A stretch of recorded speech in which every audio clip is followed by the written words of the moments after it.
You got to make sure you say he's good looking.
Hey guys, we're going to get started in just a few minutes. Just waiting for some more people to get in here and then we can get this show on the road. Hope everyone's doing well.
What's up, guys? How you guys doing? Hope everyone's doing well. Like I said before, we're just going to start up in a few minutes, just waiting for more people to get into the chat here. Looking forward to talking with Andy. It's going to be a lot of fun. Hello to everyone in the chat. I'm muting myself.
Just a few more minutes, guys. We'll be going live.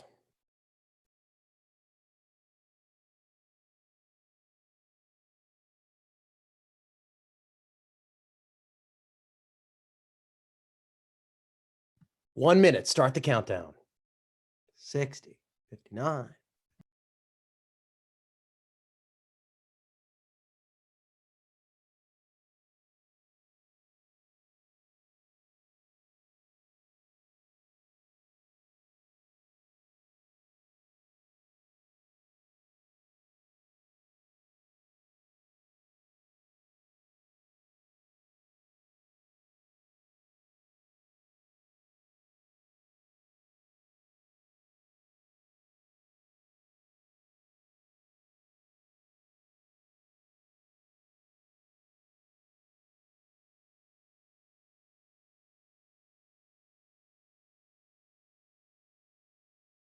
Well, hello, everybody. Here we are. This is the third installment of Tempt Talk. I am your host for today. And today we're going to be talking with Andy Gould. Andy Gould, for those of you who don't know, is one of our managers. He's had an incredible career. He's worked with so many cool artists, from Linkin Park to Kool and the Gang to Guns N' Roses, and of course, Rob Zombie. He's had just a really, really cool career. I'm very excited to talk with him. Thank you guys for checking this out and tuning in. I hope you guys are all staying safe. And here we go. Andy's coming in.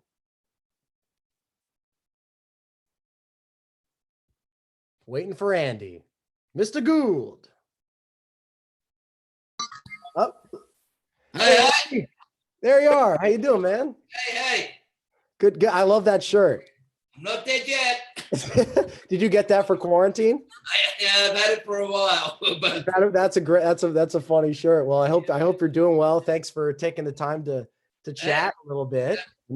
I know we're all excited. I guess we can just kind of start off by, I'll ask you, what's a day in the life of a quarantined Andy Gould right now? Oh man, I think it's sort of, it's like one of those things that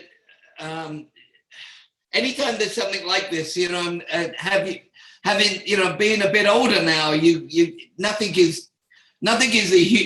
should be a surprise. Right. You've seen, most things, and a lot of us lived through a lot of really, really bad stuff. But this is what's crazy about it, I think, is the lack of direction, particularly from our sort of so-called leaders. There's not really any great direction. And you look at some other countries, what they've done is it's interesting. I've never seen America be so behind the eight ball before. America's sort of like the shining beacon of light, for a lot of people. A lot of us moved here from Europe and from other places. And it feels like, I wasn't born during the Second World War, but if you look at the history books, I was watching something on TV about it the other day. Within a week of Pearl Harbor being bombed, we were making a plane a day. We were making a bomber airplane or a fighter plane or a tank, one a day, every day. A week after the attack on Pearl Harbor, and it's now been like 8 weeks. And we still can't get testing, and we still don't have enough masks, and we still don't have enough anything. And I don't want to politicize this particular thing we're doing, but it's I don't care who it is. I don't care if it's Democrat, Republican, Independent. That's an appalling way to run it. As a manager, and this will be a good segue. Yeah. As a manager, your job is as a problem solver. Right. Kiss, Gene Simmons and Kiss always referred to their first manager as a problem solver, because that's really what we do. We see an issue and we try to, use our whatever's left of our fucking brains right. to solve a problem. And this is just sort of weird. It's weird that there's no. So I think that's what's the most frustrating thing is that, I want to help and I raise money for charity and do stuff, but it's a strange world we find ourselves in right now. And so in answer to your question, I just find myself a little frustrated. So I've kind of pulled myself out of watching the news because yeah. it Well, we just, don't want. I won't make you more frustrated by continuing to talk about it. I do have just a question related to music and, of course, this pandemic and everything going on. Where do you see this going? Like, how do you see us moving forward from this? I've seen, in Denmark, these articles about these drive-in concerts and, kind of everything virtual. As we kind of move into this potential like new world, how do you think, the industry is going to move forward? I mean, it's a real issue. I don't see people, it's really strange. A buddy of mine manages a band, and they're still, they've got shows on sale for later in the summer, and people are still buying tickets. So, I don't think people are going to go to places anytime soon where they're in a big crowd. But I don't know, based on what I can see, the public seem to want to be like, they want to be social, and they probably will go and see bands. But, in terms of things like festivals, I don't think we're going to be in festival mode until the middle of next year. Yeah, that's what I've been hearing. I mean, like, as a manager, what kind of advice would you have for bands, new and obviously established, going through this right now? I think we have to think, as I said before, we got to think differently, think outside the box. I think, driving concerts are one. That's a really cool idea. I like that. I'm kind of kicking the tires of that myself with a couple of acts, and online shows, doing as much online as we can. Building the artist.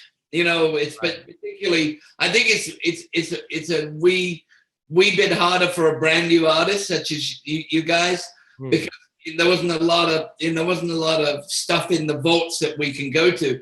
But with a lot of the big bands, there's so much stuff they can go to release. Yeah. So many concerts and so many things. And I think people are getting used to being online. I just saw that 5 Seconds of Summer.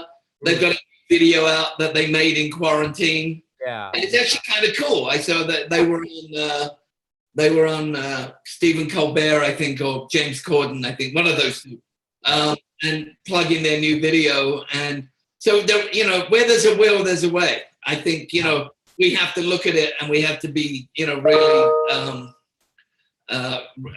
We just have to think. We have to think now so far out of the box that we got to come up with great ideas. And I'm sort of hoping that a lot of the good ideas come, from rock, because there's always been a spirit of defiance in rock music, and I don't think we should be doing concerts and having 1,000 sweaty people before it's time to do that.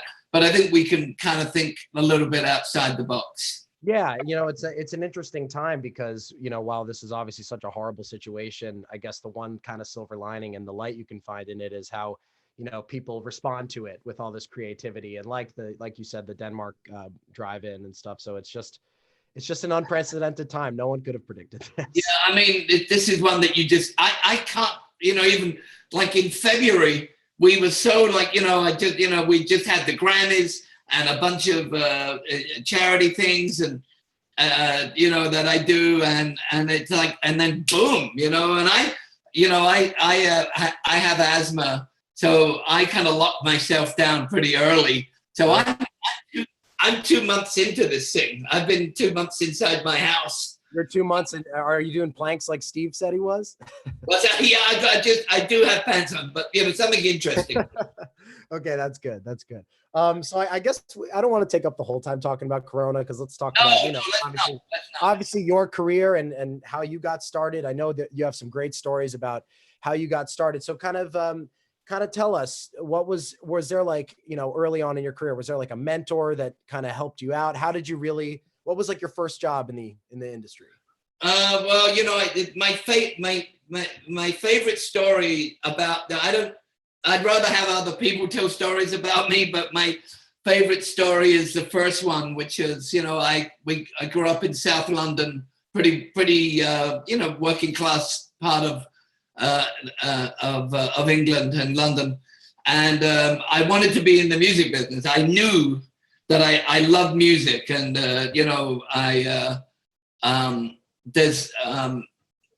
it was something that was just in me. I think my mom and dad, God bless them, both gone a long time. Particularly my mom was a huge music fan. Didn't particularly care for this television thing, which in those days was a relatively new invention. Sounds crazy, I know. She'd have the radio on the whole time, and music, not talk shows, music. And I guess it was in my DNA. So I went to my career guidance counselor day thing when I was a young kid, and I said, I want to be in the entertainment business. And in the UK, in those days, this is the late 60s. In the UK, there wasn't as much racism as there was classism. Okay. You were either born sort of upstairs, or downstairs, just like those TV shows you see. And we were pretty working class. So I went to my career guidance guy and said, I'd like to be in the entertainment business. And he said, you'll never get into the music business because those jobs are reserved for the well-to-do and the connected. And they won't let you in because you're working class. And I went back to, my folks, and I said, they said, you should do what your dad does. So my dad was a carpenter and a builder. And I said to my dad, I don't know. I've never been that good with my hands, as most women I've dated will tell you.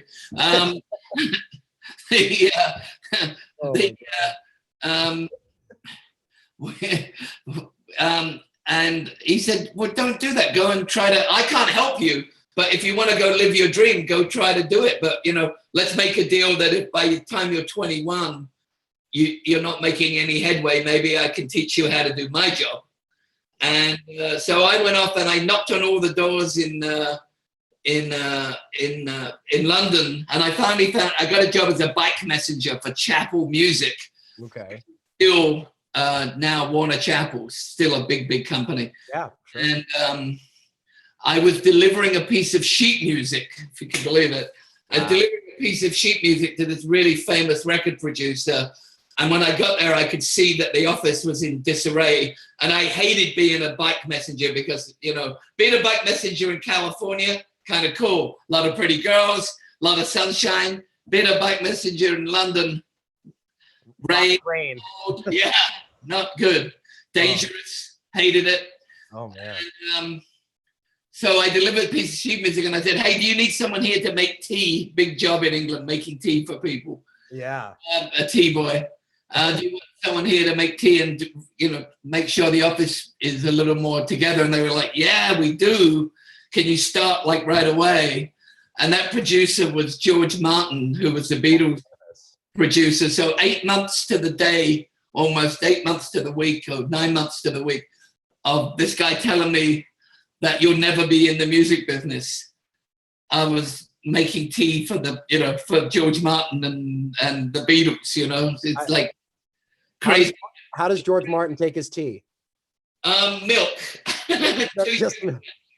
just a little milk. That's funny. I feel like in every sort of success story, there's always that person that, in early on, or, obviously in your case, it was pretty early on, that says you can't do this. And I feel like it was a big motivating factor for you to no is always the most motivating, coming back to your early question, no is always the most motivating factor for me. As soon as someone says to me, you can't do it, then I want to do it. Right. Exactly. So yeah, you were making tea for George Martin. I'm sure you cross paths with a lot of very cool people. Oh yeah, I was 15, by the way. Yeah, that's crazy. That's a big part of the story. I was 15, nearly 16 years old when I did that, and to all of a sudden be in that place, and it wasn't just actually the Beatles were basically coming to an end of their time together, but there was we also had the Hollies and Manfred Mann and oh my God, all sorts of bands that were in that building, and it was pretty heady, pretty heady stuff, Yeah. So how do you kind of go from, for lack of a better term, T-boy to, eventually getting into managing and stuff? How did that transition happen? I kind of did that for a while and sort of sat and listened and, tried to learn as much as I could and kind of worked my way out. And then I had to leave. I had to leave there because that was such a good job. Nobody ever left. And I think if I didn't leave working for, when you make that thing, I'm going to leave working for George Martin, people go, what the, are you crazy? And I was like, yeah, but if I would still be making tea, I'd be the oldest tea boy on the planet. We couldn't move up the chain anyhow. So I moved to another job and then another one. And then I realized I like kind of working for myself a bit more. And so I moved up and then I was working at a recording studio.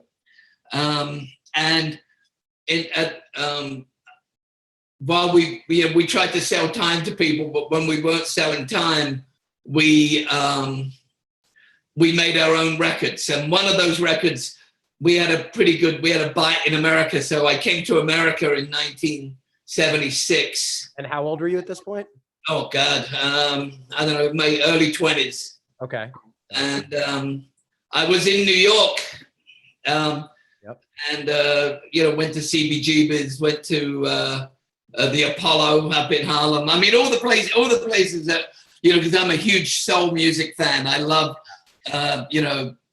Motown and Otis Redding, and Otis Redding is one of my favorite singers, and all the people that had played the Apollo. So I went to CBGB's to see punk bands.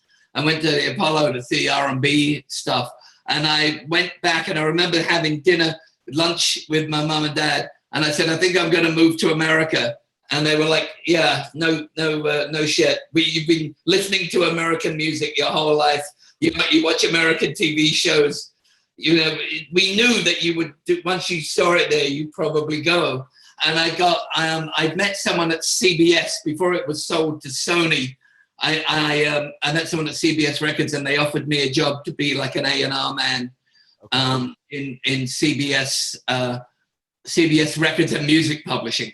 Yeah. That's what got me to America in 1979.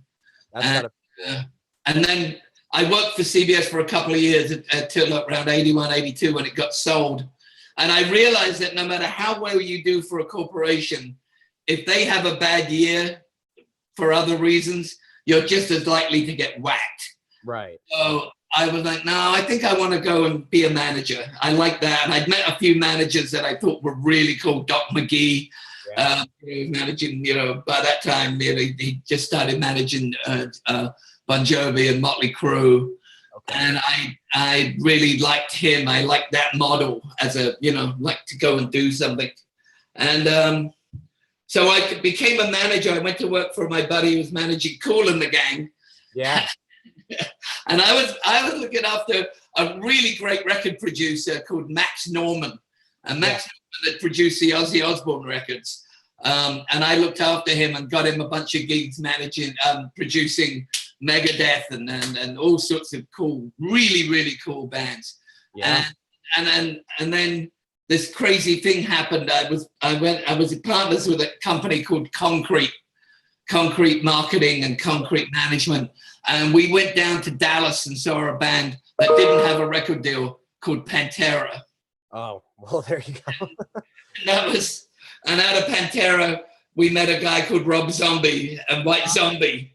And, and then, we had, oh my God, I had so many heavy metal bands. It was really cool. Yeah, that's just such a cool, such a cool journey. It's so interesting because I feel like, as you mentioned, you went to see Pantera. It's this unsigned band.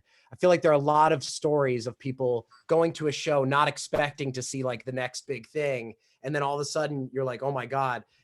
If you can like narrow down to like one show that you weren't expecting to be so good, but it was like surprising. Where's Harrison, by the way?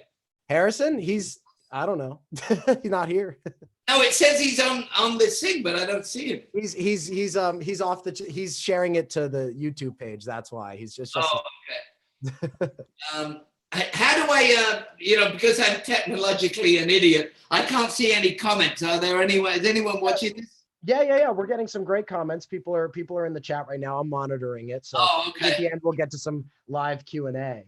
I can't see it though, right? I can't see it from here. If you go on YouTube, do you have another computer? Oh, I can. Yeah, I can do that. On your phone, go on YouTube, go to Tempt Band, and it'll be there. All right. No, it's okay. As long as we've got a few people watching. That's right. Oh, we have a ton of people watching. Cool. Okay. Yeah.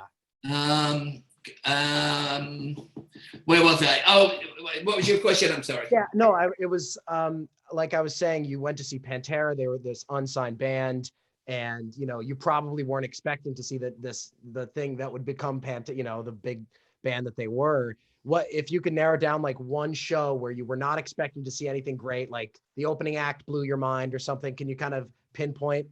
Yeah, this is not one that I was involved with, but there was a band in Buffalo. Oh my God, I'm having a brain fart. It was Billy Sheehan's band. Okay. Really famous bass player. Yeah, he's great. They'd already signed the record deal, and they sent me up to try to get the publishing on this like progressive heavy metal band.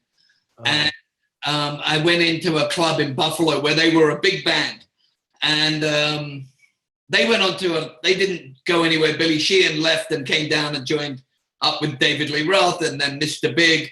Yep. But his original band, I remember the opening act for them in front of 30 very unimpressed people was U2. Oh my God. And I remember thinking, that guy's a fucking star. Yeah, I mean, do they have a manager? Do they have anything going on? And that was kind of an interesting one. But even for me, going down, my partner at that point was this guy Walter O'Brien at Concrete. We went down when we saw Pantera. There were like 1,000 people in a 500 capacity club. I remember the walls were sweating. It was so hot and so crazy. I'm sure it was like a fucking fire trap, excuse me, swearing. It was like a fire trap, but, and this band came on and was like, how does this band not have a record deal? It's like crazy. This is like nuts. Also, I remember going to see, I got a call about managing White Zombie, and I went out to see them at a very famous club there in New York called L'Amour's, famous heavy metal place. And seeing White Zombie for the first time, again, in front of very few people, 50 people, perhaps 50 people, and just being like, holy shit, this is, when you see a band that's undeniable, and, I worked with Rob for a long, long time. I don't work with him currently, but still, I have such a fond memory of seeing that guy and being like, that's undeniable. And what's classic, and that's what a plug for Tempt here. What I love about you guys is, you see it once, you can't wait to see it again. And with Zombie, it's 50 people, then it was 100 people, then it was 300 people. And then like within a year or something, we were playing like Roseland, and then, with Madison Square Gardens, and then festivals, and it just got bigger. But it was so cool with both Pantera and Zombie. Later on, I'll get to it later, but Linkin Park, just seeing a band grow and become great. And if I had to say the worst thing about this whole lockdown business is, there's great bands out there that are not being able to grow because they can't play in front of an audience. Yeah, I know. It seems like it's just all about the live scene, and it kind of always has been, and especially today, it seems like it's just all about playing live, and to have that kind of taken away temporarily is, and for how long, we don't know. But yeah, I mean, I watched the documentary last night, Long Live Rock, about the heavy metal, about all the festivals and hard rock and heavy metal, and it's I just saw a little rough cut of it, and it's you see the passion that people have when they go to these shows and how much they, you know, and I actually forgot that I said this because I'm actually in the documentary. I was actually watching something I was in. That's got to be cool. Let's not even get into what's wrong with that comment. The paging my psychiatrist. Come on in. I was watching, and I said about Iron Maiden. When you see someone like Iron Maiden, when you go to see Iron Maiden now, it's like you see the granddad and the dad and the grandson. It's like a generation. It's sort of like how soccer teams are in England and how baseball teams are in particular, like, you know, in living in New York and seeing the Mets and the Yankees. Right. You know, it's that thing of like, if your grandfather was into the Yankees, his kid was into it, his kid was, you know, it's like and that's what heavy metal is. It's not as fickle. It's not as fickle as the alternative chart and the pop chart where you're hot one day and you're not. It's like if you're a heavy metal band and you got a following, you know, it's sort of, you know, these kids, the guys go out and got like a Slayer tattoo, you know, or an Iron Maiden tattoo, you know. Right. You know, I don't know how many, you know, I mean, and no disrespect to these guys, but I don't know how many Foster the People tattoos there are. I'm not sure. That's, you know, it is true. I don't get me wrong. They're a great band. I'm not saying that. Of course. But the loyalty of the heavy metal fans are massive, you know? They are truly, it seems like the most loyal fans. Rock and metal fans are amazing. I wanted to ask you about a band you co-managed with Irving Azoff, band called Guns N' Roses, who was actually first album that I ever bought was Appetite for Destruction, as cliche as that might sound. I'm sure there's a lot of stuff that you can't say, but are there any kind of stories that you can share or like your impressions of that whole experience? I mean, yeah, you know, I've always felt a little bad about the Chinese Democracy record.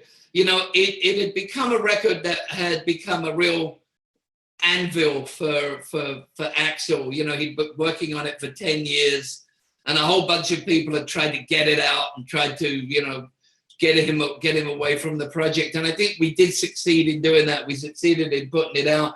But like anything, that if you build up anything too much, you're just setting yourself up for, you know, it's if you spend 10, 12 years trying to make a record, it doesn't matter how good it is. People are not going to, you know, it's just going to be, well, we waited 12 years for this. And I always felt bad that the reaction to that record wasn't a little, because, you know, now he's singing 5 of those songs in all of this, in his live set. Right. And they always go down well. And I was always a bit disappointed.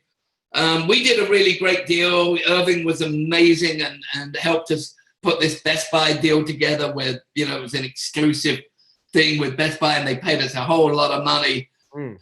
You know, at that moment in time, Axl wasn't really touring and that didn't, you know, obviously that didn't help at all. But I have nothing but like a decent memory of that. And he probably wouldn't agree with this, but I'm very happy that we got that albatross and got it off his back, so he could then go out and tour and now I hear he's making new music. And I will tell you one thing, absolutely for sure, having heard a lot of the songs that didn't make the cut on Chinese Democracy, there's an even better record sitting there. Really? You know, the guy's a motherfucker. Sorry, he's a songwriter. Think about songs, you know. Absolutely. You know, he goes out and does a 2.5 hour show, and it's mostly songs you know the words of. Exactly. And I got to say, Appetite for Destruction is one of the, you know, I think, you know, on the best of lists, it will always be on the list. You know, it's up there with all the great records, and you know, there's some other great stories. We'll keep that for another time. But we'll talk off air about that. Yeah. No, but there was some craziness, of course, and there's always crazy. You know, that's the thing, and you know, it's the thing about rock and roll. Maybe all art and music is the more passionate someone is, there's the flip side of passion is crazy. Right. And we've had artists cut their ears off, and people get crazy for the sake of their art, and certainly Axel had gone down that rabbit hole, but he's a true artist. Yeah, no, he really is. It's funny because it is such a great album, and everyone's like, that sounds so cliche that was your first album. I was like, no, it really was. It was like $15. I loved it.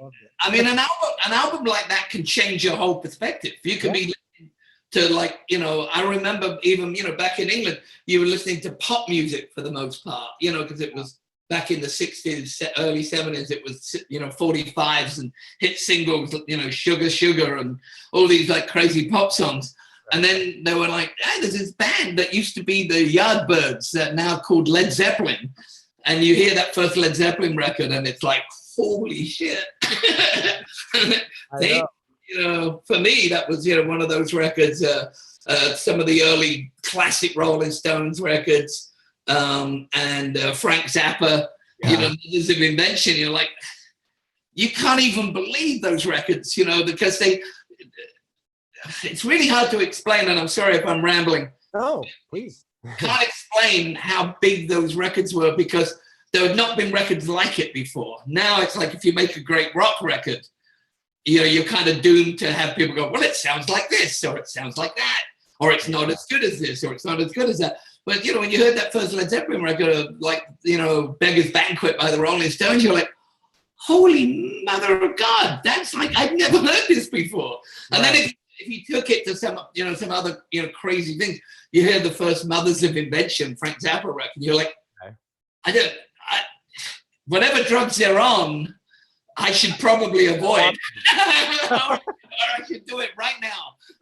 I said, I want some, and you said I should probably avoid. There we go. Yeah. Either way. Right, exactly.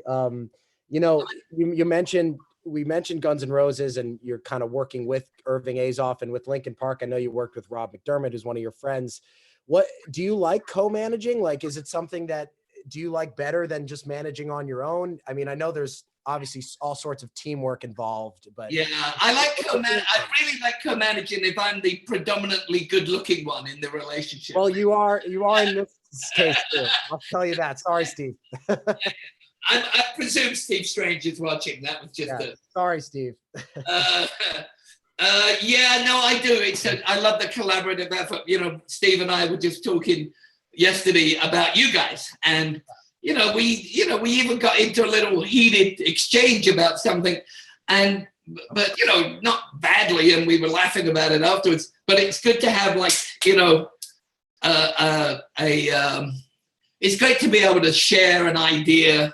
Yeah. And that's another thing about being locked down is I love being in an office and just throwing ideas at people. And I got to give some quick props to Rob McDermott, who he knocked on my door. Nice boy from Long Island, and he knocked on my door about 1992, I think it was 92.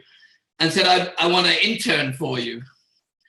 And I said, what's an intern? And he goes, I work for free. I'm like, come on in. You're hired. Do you have any friends?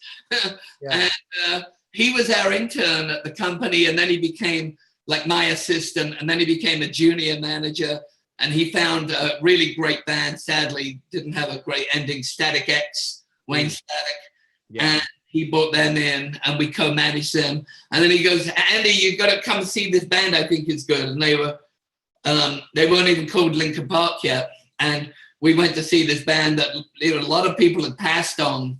And it's a long, long story, but it became Linkin Park. And, they became one of the biggest bands. Somewhere behind me, there's a Diamond Award. Yeah. That's... that first album that people had passed on, literally people at Sony, I had a little label imprint at Sony at that time, and everyone passed on it. Yeah. And I knew where the cassettes were in the days of cassettes. Those cassettes were sitting on people's desks that they'd never really listened to. And, got sort of props to McDermott and to a guy who the guy who signed him at Warner's, a guy called Jeff Blue, Yeah. who you know, there's an old saying, a hit record has a million fathers, and a slave is an orphan. and there's a lot of people take credit and bows for Linkin Park. I can tell you it was two people, three if you count myself, that really believed in them. Yeah, no, I mean, what an incredible band, and obviously such a sad story with Chester. Oh my God!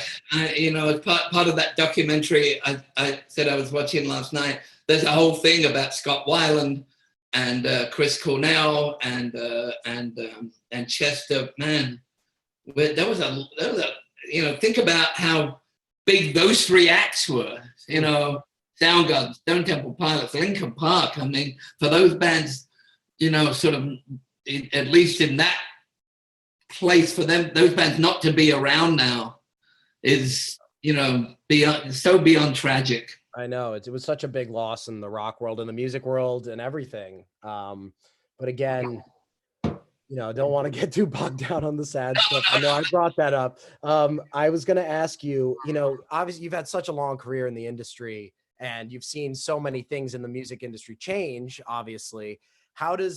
How have you, like, what's the key to longevity? How have you, like, adapted with the new times? What do you kind of attribute that to? Well, you know, that's a good, really, really good question. And for me, some of the new, you know, some of the new stuff and social media and, you know, new technologies and algorithms and everything that everyone talks about is, you know, they all present a challenge because that's not where I came from. You know, it was a whole different time. But I would say, look, you know, good is good. You know, if you know what people are, the number one question I get asked, because now when you get gray hair, you get asked to go speak at places and shit, they figure you might have some wise words. As this interview is proving, that's not necessarily true. I think, you know, for me, it's like a good, you know, it's like a good movie. It starts with the script. For me, it's a good band starts with great songs or great riffs or whatever you want to call it. And then there's that magic thing of going to see a band and seeing how well they connect with their audience. And you can have all the algorithms in the world and all the push of a record label in the world. If you don't have those two things, you might get a hit record. You might get a hit record. You won't have a hit career. And for me, still, you know, when I saw you guys, and, you know, this is a call about, you know, you and your band and everything. When I saw you guys, I had that same, you know, goosebumps that I did when I saw Rob Zombie, when I saw Pantera, when I saw Linkin Park, when I saw, and, you know, by the way, there's other bands I've seen too, my friends' bands. My buddy Rick manages this really cool band called Ghost. And the first time I saw Ghost at the Roxy about 7 years ago here in California. And I said, Rick manages Slayer. And I said, Rick, this will be your next big band. Yeah. And he goes, really? You think so? Because he's got loads of other bands. And I'm like, this will be your next big band. Because the guy has a connection to his audience and he writes really cool songs. Yeah. And you know, you can put everything else into the mix. If you don't have those two things, it won't happen. Yeah, boy, were you right about Ghost. Yeah, I mean, you know, it's great, and he's such a good guy. The guy who is Ghost, Tobias. Yeah. Oh my God, he's a good guy. He listens. He's a fan. He's like you guys. He's a fan of the industry. Yeah. So and he likes meeting people that have been around it, and I think he's only going to get bigger. Yeah, I agree. I definitely agree. You know, being that you've worked with so many bands of different genres and, you know, different time periods, you were saying, you know, you get the goosebumps. Are there any other kind of common qualities that each of these artists or bands possess that kind of draws you into them? Or, like, once you start working with them, what's your, you know, what's the number one similarity? You know, like and I'll embarrass you guys because it's, okay.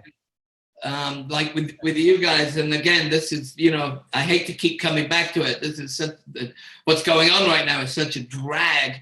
But,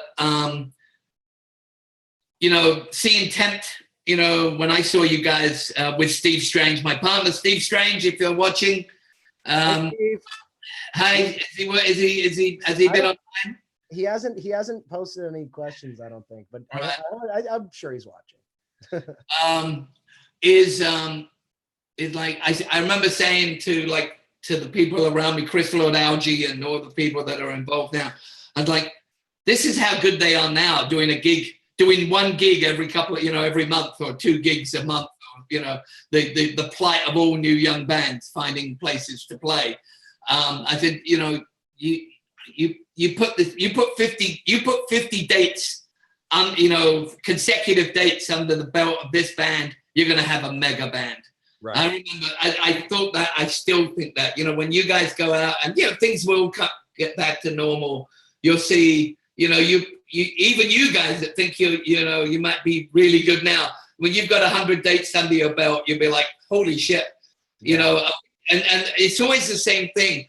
People make the, you know, like we just made this album, which is fantastic.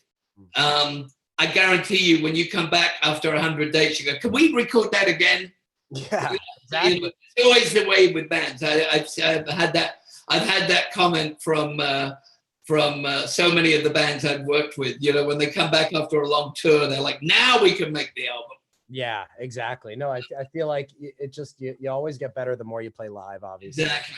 So that's the thing for me is there a connection live? You know, that's always been my criteria. People have asked me that all the time. And, you know, once in a while you hear a hit record and you go, man, that's going to be a smash.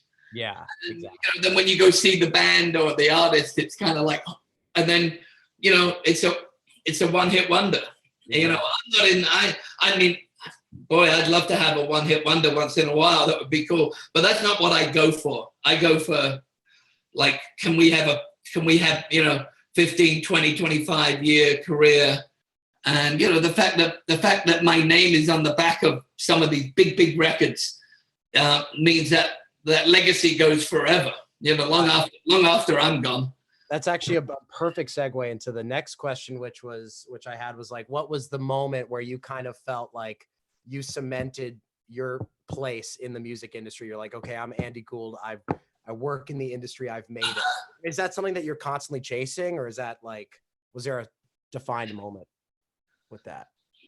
Oh boy, that is a good question. I don't really know. I never really, you know, it's really hard to, you know, you guys will, you guys probably already know, you know, it's hard to talk about yourself. You know, it's to be probably more interesting. You know, it's so much easier for me to talk about, you know, Rick Sales and Ghost and how Steve Strange found Coldplay. Yeah. You know, it's an easier thing, and that's what makes you. I think I gotta say the whole White Zombie thing, because so many people had passed on that band. Yeah. In New York, there was a whole bunch of other bands that got signed before them. They were signed way late by this guy that actually. Michael Alago, very famous little A&R guy in New York, who's was this crazy guy who believed in it, and then we all believed in it. And then, you know, I remember going into Geffen, and one of the marketing guys, I never forget this, one of the marketing guys said to Rob Zombie, what do you think this record could do in your wildest dreams?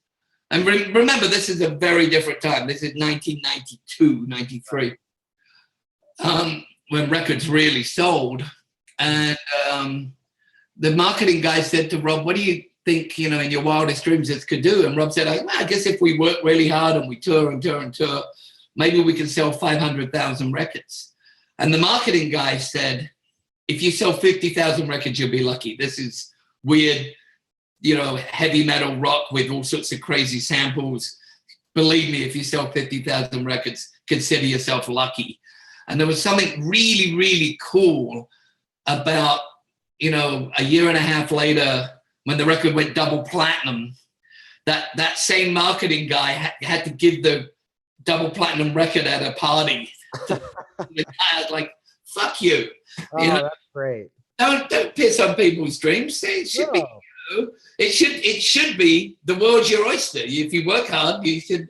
But and I will say for anyone out there, young bands and anyone listening, if anyone is listening, you know, the hard work factor is another really big, you know, thing for the industry. There was no one who worked harder at White Zombie's success than Rob Zombie.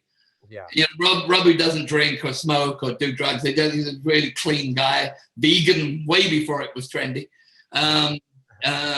He'd call me from the road and say, I went jogging this morning. I went into 7 record stores. This is when record stores used to exist. Yeah. I went to 7 record stores and they don't have the record. So then I'd call the head of sales at Geffen and go, why the hell am I on the road? Why am I spending all this money? We're on the road, we're selling out gigs, and there's no records to buy. Yeah. And I remember I actually got thrown out of Geffen Records because I was yelling at the sales guy. I wish we could have seen that. That would Yeah, it's really, they escorted me out of the building. Yeah, that's funny. You know, it's interesting. You worked with Rob for a long time. I mean, what, 20 plus years? Nearly 26 years. Yeah, that's incredible. And he's such an interesting guy because obviously he's a great musician, but not only that, you know, he kind of transitioned into being like a movie star, a movie writer, everything. Was that something that you encouraged or like helped him along with, or was that something that kind of came from him? And one of my favorite stories about this, and again, I don't work with him anymore, and that's really sad, but I remember sitting down with him at some bar in Lower East Side when Lower East Side was all funky and, you know, reasonably got some funk. reasonably dangerous, you know, before Starbucks. Right. Yeah. And he said, I said, what do you want to do? He said, I want to make a couple of records with White Zombie. I then want to go off and make my own records as Rob Zombie. I want to put it in the contract that I get to direct all of my own videos, which was unheard of in those days. Yeah. Unheard of that the artist got to direct his own videos. I want to direct my own videos. I want to parlay the fact that I'm a video director to making movies. And I want to make like horror movies, and then I want to make a real serious movie and actually, you know, go to the Oscars or go to the Golden Globes. And if I had really, my whole dream is to have a horror-based theme park. And this is in 1992. He actually sat and sort of, he had such he plotted his course out, and that's such a, you're like, okay. And we did most of that. We actually achieved most of that, you know, having a #1 movie, like 5 top 3 records. It was pretty crazy. So it was really him that had that vision, and you kind of. Oh yeah, there's nobody works harder for Rob Zombie than Rob Zombie, you know. And again, it's easy when you know, all of a sudden you don't work together to badmouth it, but not in my not the way I think. What was it like to produce a movie with him? Was it kind of like his way or the highway? Was he open to collaborating? Yeah, no, he had a vision. He had a real vision and knew it, you know, and I gotta say, you know, the director of a movie is, man, you know, all those people that think they want to direct, it is literally the hardest job, because every department comes to you, you're constantly bombarded with them, you know, is this costume right? Is this script right? Is this that? You know, the whole thing. Rob you know, it's a very early process, unlike rock and roll, which is a kind of late process. You know, it happens at night, obviously. Rob would be on set an hour before anyone else got there. You know, he'd be on set at 4 o'clock in the morning, and we'd walk out of there at 11 o'clock at midnight. It's exhausting. After like a 30-day shoot, you literally are like, you know, you're done. You put a fork in me, I'm done. And it was really cool, you know, to see him work so hard. And then, you know, that was one of the great times. Actually, there's a good answer. We were at the Chinese Theater, you know, the famous Chinese Theater in Hollywood, and we premiered Halloween 2007. and we had a big red carpet, and we had those lights in the sky, the spotlights in the sky, and I was like, this is kind of cool. I think I've arrived here. Yeah, and you're pulling up in the limo. That's great. Pull up in a limo, got to got to go on stage, and and of course the people we made the movie for were the Weinsteins. Oh man, we'll talk about that.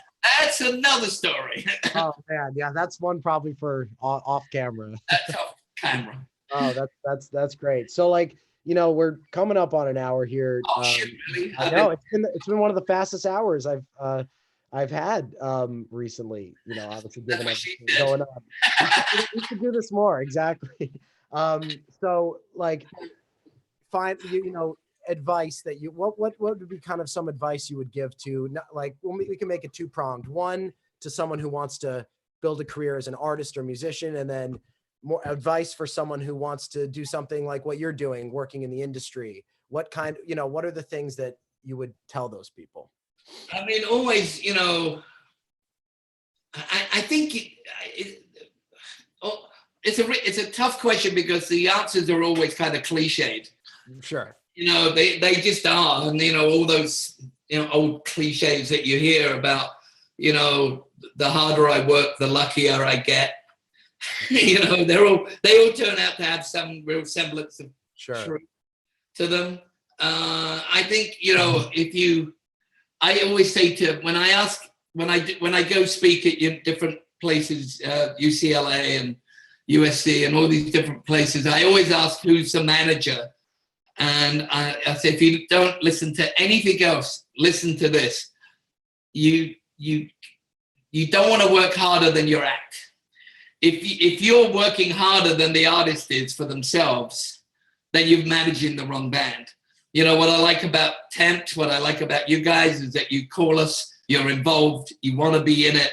And it's not like, those bands, and I've seen this a lot, those bands that are, they're too busy, in the dressing room getting high and, doing whatever they're doing to come out and meet the fans and sign some autographs and be, or be involved with their career. They just like leave it well, you take care of that. No, the number one thing is to work really, really hard. And and people go, oh, well, that's obvious, but it's actually kind of not, because when you're on the road and you've just done an hour and 20 minutes of playing, sometimes you don't want to come out the dressing room. Sometimes you don't want to do those meet and greets. Sometimes and it's just like, yeah, you got to do everything. And you got to be working. And during the day, you can't just be, sleeping on the tour bus. You got to be calling. What can we do? What radio station can we go to? There's so much you can do. And then now in this day and age with the social media, there's even more you can do. Exactly. People say, oh, it's you. It's actually, it's really easy, but it's also really hard because now you almost don't need a record label. You can do it yourself. Mm-hmm. If it's better to have partners, and it's better to have a great label like we have, and good management, hopefully, and a great agency. You want to put a good team together, but you guys were so much part of the team. You helped us put this team together because we vibe off you guys. You guys are so into it. And that was the same with Rob and with Pantera, with the guys from Linkin Park, and lots of others too. Yeah. You want to work hard. You want to do that extra stuff. Of course. Absolutely. And I mean, we love being involved, and I don't want to, talk too much about ourselves, but I'm the manager. You can. Exactly. And, you were saying, oh, great man. You guys obviously are amazing managers, and it's been, it's a treat for us to work with people like you guys who've had such. No, I like it. I took a lot. I have a really good friend here in town, Paul Gargano, who was a big writer for Metal Edge magazine, and he manages Drowning Pool and a bunch of bands. I think he was going to watch today, so a shout out. And that guy works his ass off. He gets up. He's always ahead of it.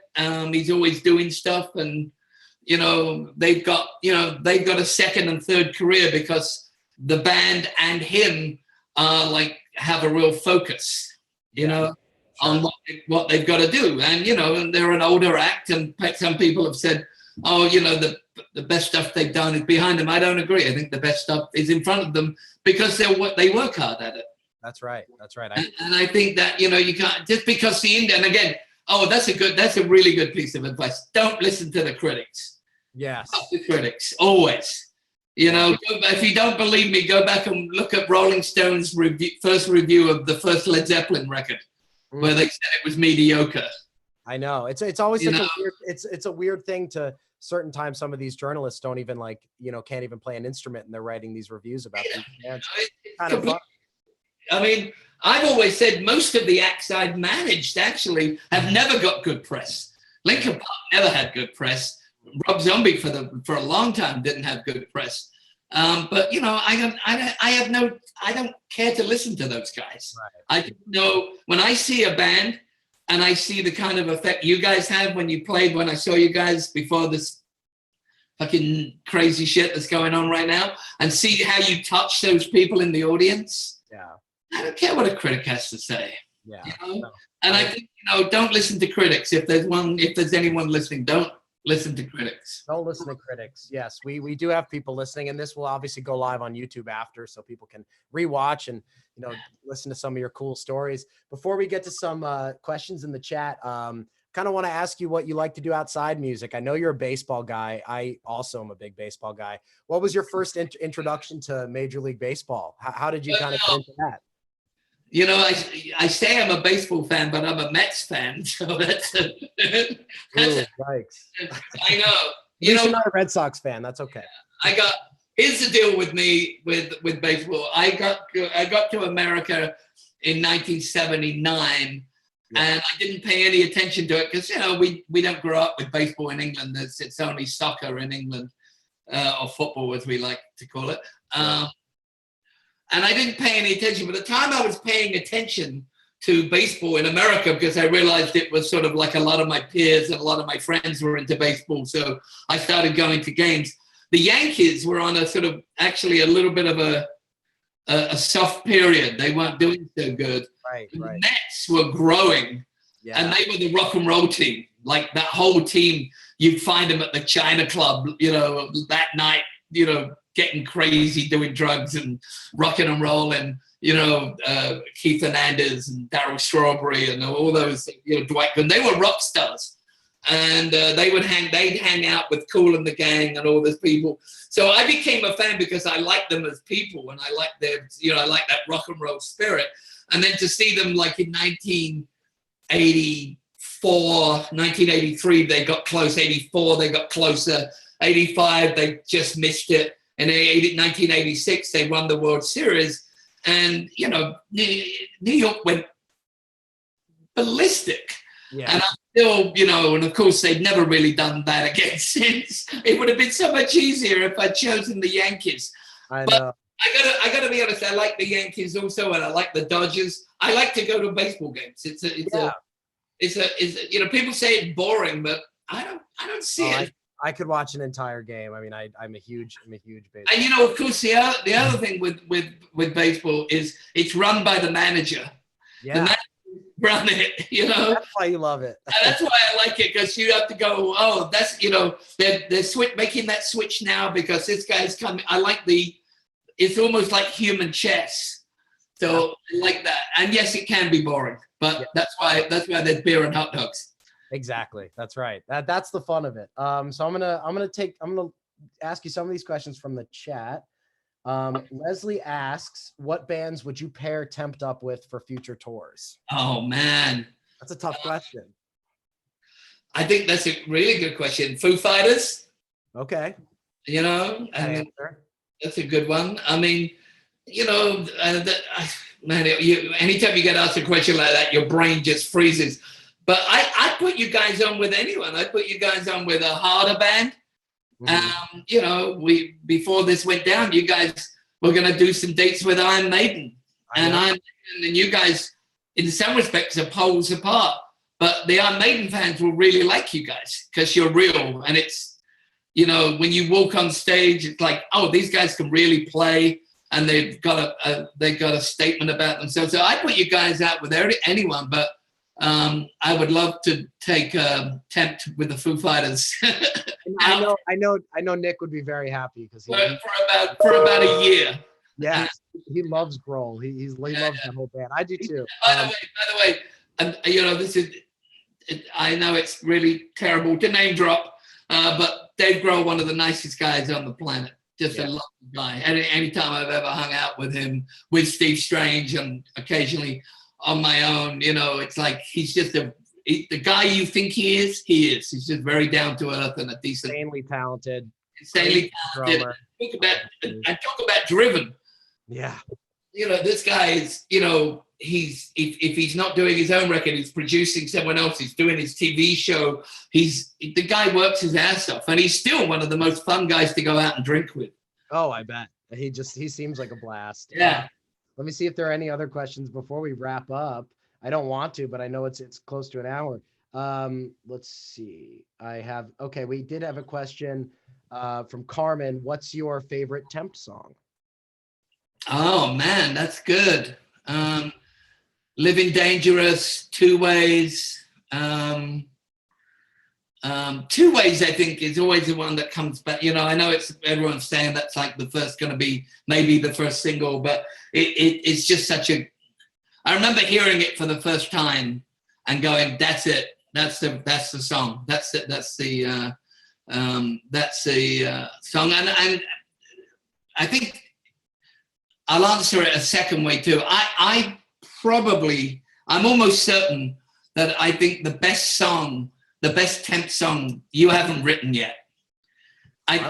You know, because every song you've written in this this little journey of making this first record, they've all been better than the ones before. So my guess is when you've got 100 gigs under your belt and you come back and you're writing the second record, instead of being completely intimidated that you've only got a short amount of time to do that second record, I think